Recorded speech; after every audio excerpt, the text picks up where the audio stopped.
Yeah, hi friends.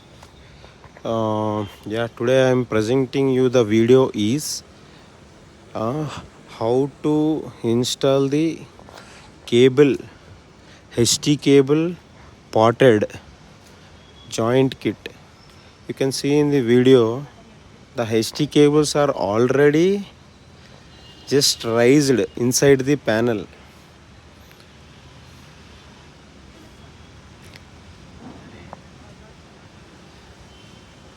and we need to make the arrangements of the cable, and we should plan the cable proper alignment to the termination part, and we need to insert the sleeves for the HT cable.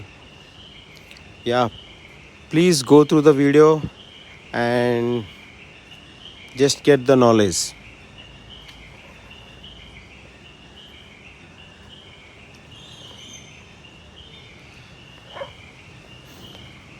Yeah, after completion of the video, please give the like and subscribe and share it.